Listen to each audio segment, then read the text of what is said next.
4 years. It has been 4 years, 2 months since I got delivery. Actually, 4 years, 2 months to the day since I got delivery of my first Tesla, a old 60 kilowatt 2013 Model S with almost no features whatsoever. Not due to really choice, but due to that's all that was available. So I thought, well, now why not give a 4-year update of what I think of the company and the cars and what's changed. This is actually going to be a re-record, as once I started talking about it the last time around,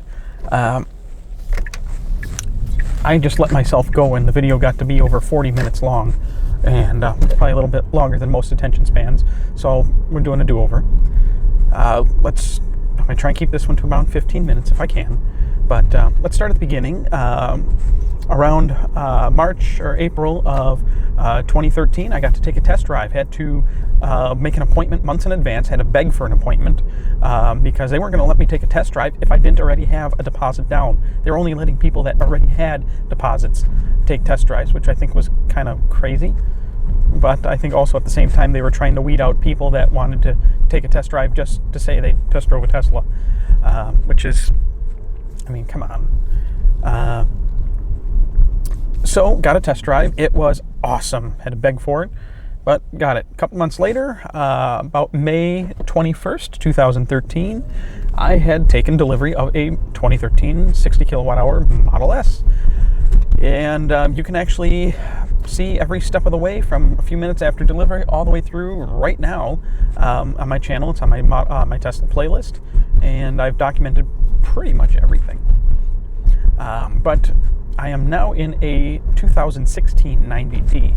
But what has really changed over the last 4 years, or 4.5 years, if you go all the way back to when I got delivery of first took a test drive and placed my order for my first one? Well, quality, for one thing. My first Model S had complete crap for quality. I am not going to sugarcoat it. I've been very vocal about it from the beginning, and I still recommend people that are looking at used or certified pre-owned cars to stay away from the 2013 Model S. And in general, any non-autopilot Model S has most of the quality issues. The real jump in quality improvements was going to the autopilot hardware. Not only did Tesla simplify a lot of the things on the car, but the act of simplification also gave them the opportunity to, learn from your mistakes and go to higher quality components. The only thing that I'm still really having an issue with, that I had an issue with on my first car, was the dang door handles. These stupid self-presenting automatic little ejecting door handles that hide themselves back into the body of the car while you're driving or the car is parked and locked. I am still having problems with failures. In fact, I just had 3 of them, one fixed and 2 tuned up about a month and a half ago, and one of the ones that were tuned up is already kicking the bucket and not working quite right, and going and grinding as it comes out or goes back in, and it doesn't work half the time. But overall, I had over 100 pages of service records, average of 5 items per page on my first car. And I had some major failures, such as a battery pack around the 30,000 point. I had 4 drive units, and number 5 was on its way because drive unit number 4 didn't even make it the 60.1 miles home before it started causing problems on my first car. On the other hand, while I only have 36,326 miles on my 90D and about a year and a half of driving on it. Didn't get as many miles on it yet as I thought because certain life changes, got remarried, slowed down the number of road trips me and the boys did. But I've only had a small handful of issues thus far. Mostly door handles, and I had to have an autopilot camera replaced early on in the ownership. None of which really affected the drivability of the car. Nothing left me stranded, but that was pretty much it. The fit and finish on the 90D, and we're only talking a 3-year difference in vehicles and about 110,000 car difference between this and my first Model S. and the fit and finish has just been improved astronomically. Overall quality and reliability, so far I rate as a 1,000% improvement. Yes, you heard me right, a 1,000% improvement. Now we can talk about, and I doubt I'm going to hit that 50. I'm going to go over this 15-minute mark. No ways around it. Talk about features. Back when I got my first MS60, I'll just refer to it as the MS60, Model S60, and this is the 90D for ease of comparison. When I got my MS60, we didn't have parking sensors, traffic aware cruise control. I mean, we didn't have almost any features. No heated steering wheels or rear seats. You had heated front seats. That was about it. Fast forward just a year and a half after I got my 60 in 2013, they had autopilot hardware already. I mean, the software wasn't out. I mean, yeah, that's a big difference. I mean, you kind of need the software to make it work, but still, they had the hardware out and in the wild September of 2014, a year and May, June, July, August, September, a year and 4 months after I got my MS60, they had autopilot hardware. I mean, awesome. And it's the same hardware that's on my 90D right now. And fast forward another year and a half, almost exactly another year, they had actual autopilot out. So, I mean, we went from not even having parking sensors or traffic aware cruise control to within 2 years having a car that you could let go of the steering wheel and the thing's going to carry you down the road. Not that you're supposed to let go of the steering wheel, but it would get you down the freeway or down a lined road, and it does the driving for you for the most part. Not autonomous, driver assistance. Okay, I can't stress that enough. Ooh, what's this? I've never been here before. The Village Club, members only.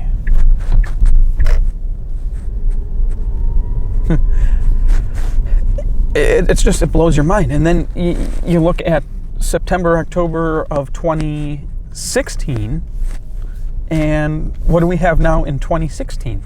At the end of 2016 and now in 2017, we have Autopilot 2.0, meaning we have hardware on the cars capable of autonomous driving or eventual hands off the wheel completely driving. I mean, and autonomous being in parking lots and so on, and maybe eventual full autonomy on the road. But I have my doubts that the hardware can do full autonomy on the road without a driver in the vehicle. I'm finding that a little bit of a stretch yet with the hardware, even with Autopilot 2.0.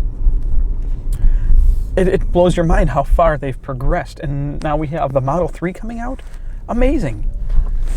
So, talking about the company, in the early days, there weren't very many places you could go to actually see a Tesla, and there weren't very many places you could go to actually test drive one. They've expanded the number of stores, service centers greatly. Still not enough to keep up with the coming demand for the Model 3, but it's something. They're working on it. And the only thing I can say so far is, going from when I got my first car, there weren't very many ones on the road. Now you fast forward, I mean, you look at the service and then the customer service aspect. It was a different era back then. We were early adopters. There was a long wait to get even a Model S. And Tesla was still in their learning phase too. I mean, they had the Roadster out, but this was their first mass production car, was the Model S. So they were learning. Customer service was quite a bit different. I mean, I could pick up the phone and in a couple of rings, I could be talking to an engineer with Tesla saying, hey, this was wrong, this is wrong, and this is happening with the software. Oh, no problem. We'll take a look at it right now. I'll pull the logs immediately, and we'll see if we can fix that. And sure enough, it got fixed. But of course, it was going to happen eventually. But now the number of owners and cars on the road, it's just so great they can't do that anymore.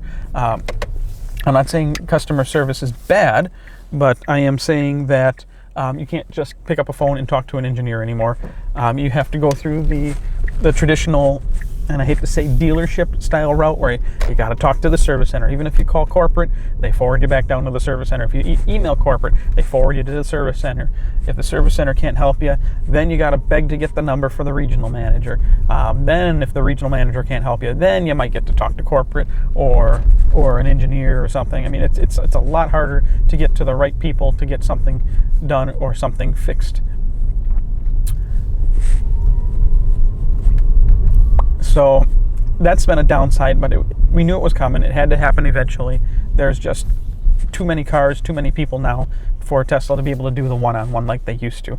But I do feel honored and privileged to have been able to been an owner through those times in the growing period. While the times were a little rough, let's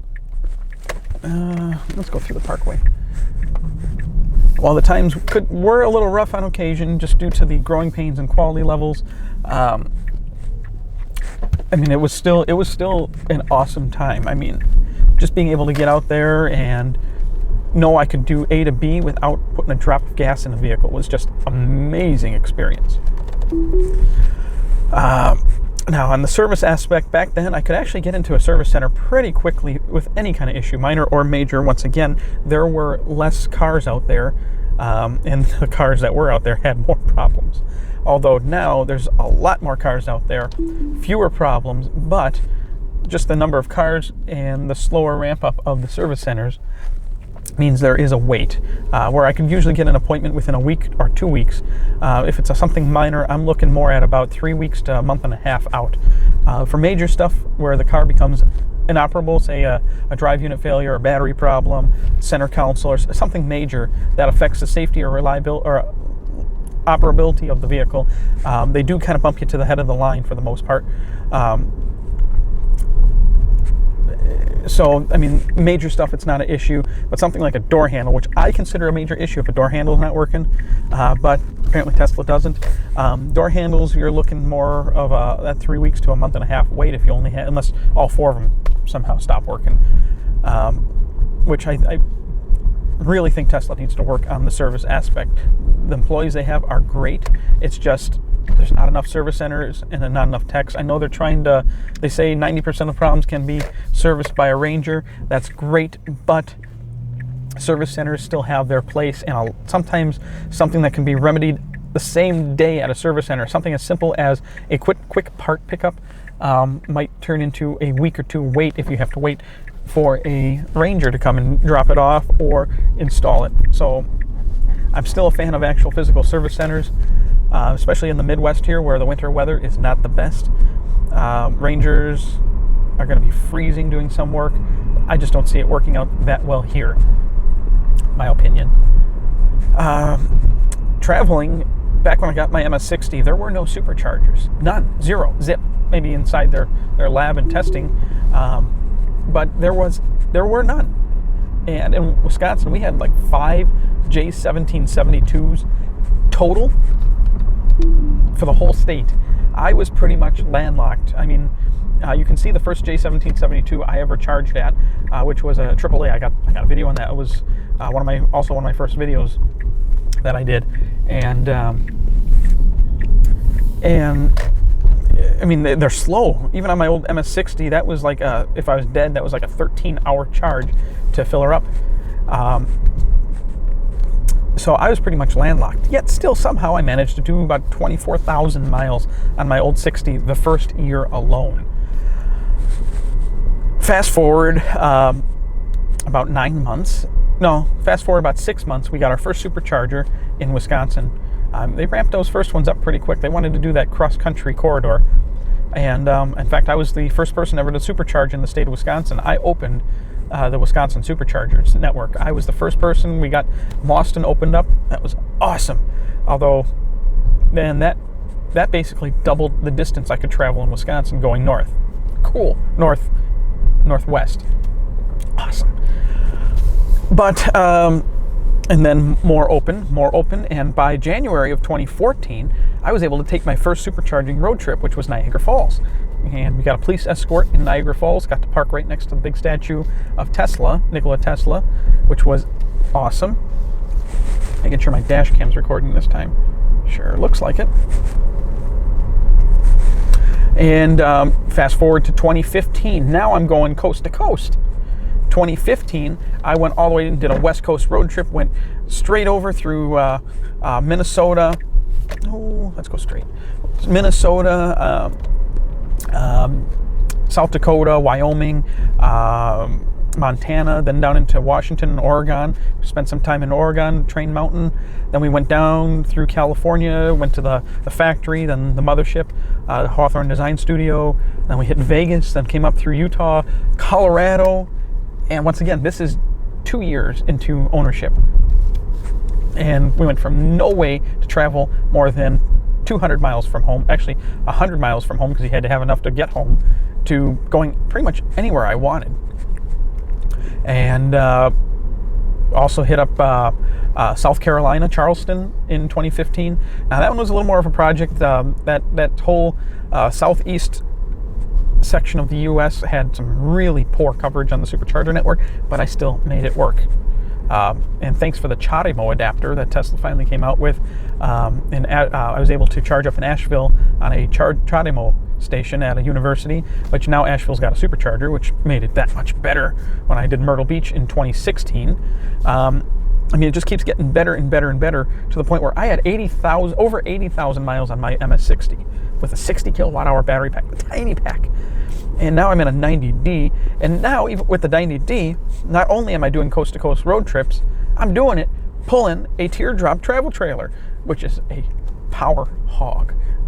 Oh, look at the deer. There's some deer up there. Let's see if we can sneak up on them.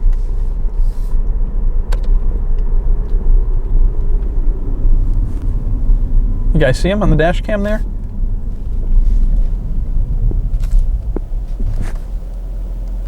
Oh, I saw that one yesterday with the, I remember the coloring. Saw that one yesterday, had 2 little fawns with it. Oh, there they are, they're in the forest. Cool. A lot of wildlife in Wisconsin. Had turkeys on top of the swing set yesterday in my backyard. Let's drive through a historical site now. 150-year-old lime quarry.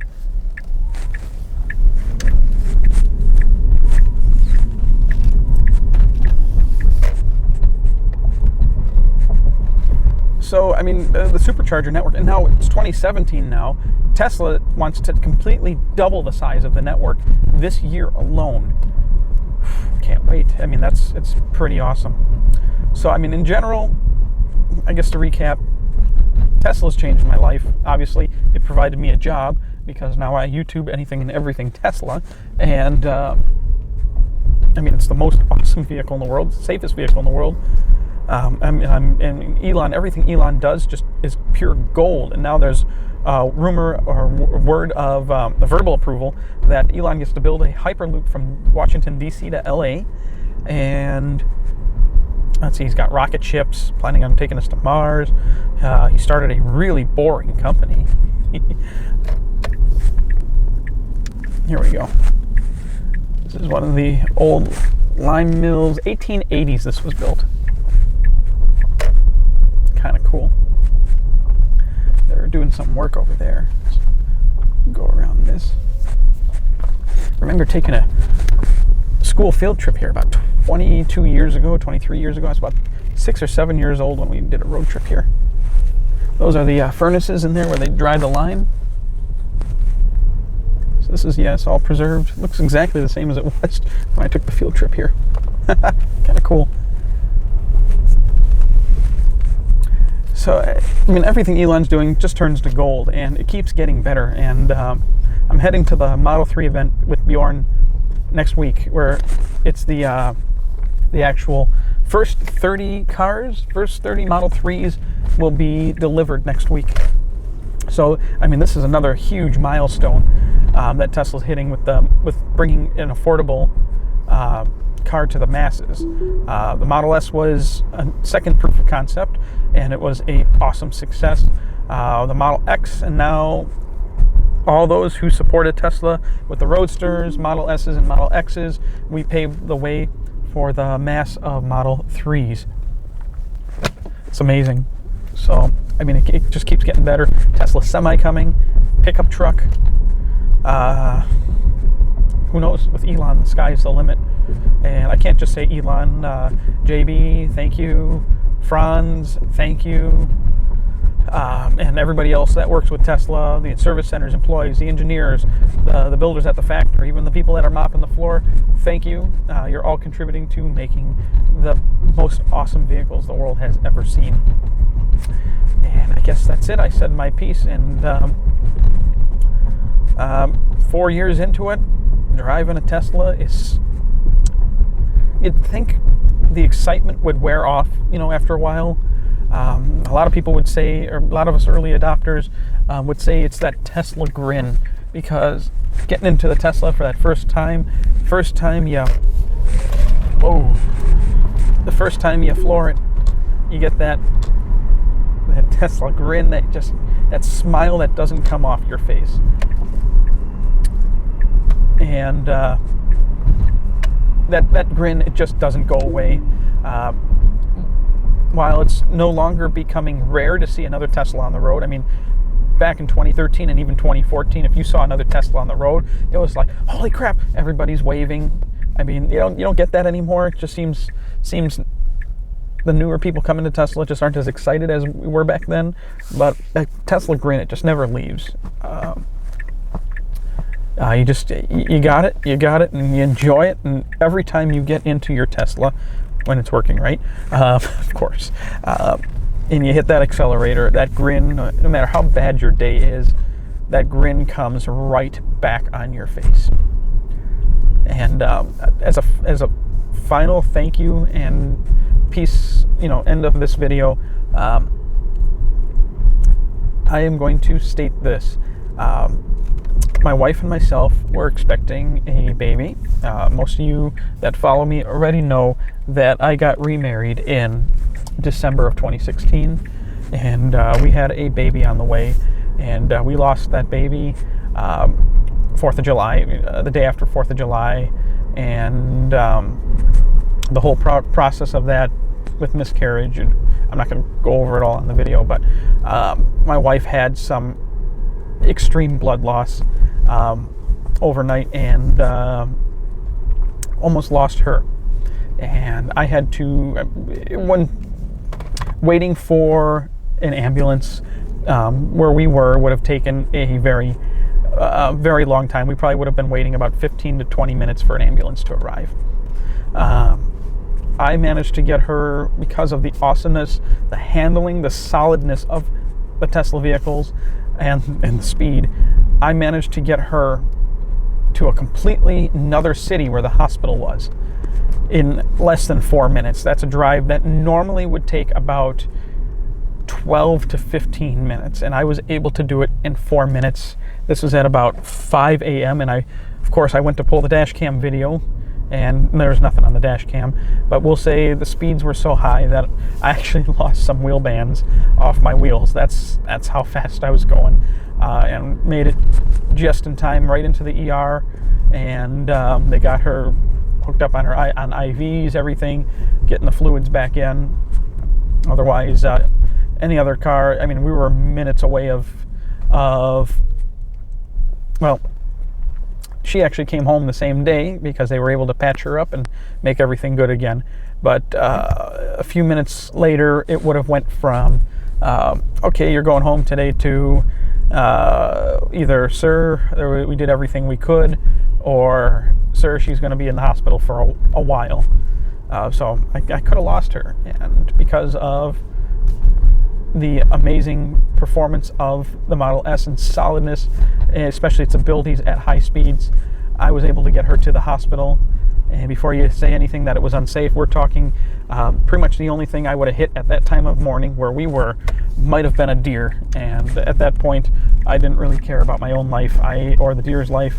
I just cared about getting my wife to the hospital. Oh man, cool. So that's it. Thank you, Tesla. That's 4 years down. Let's go for another 4 and see what kind of pure bliss and amazing you guys can bring to us in that amount of time.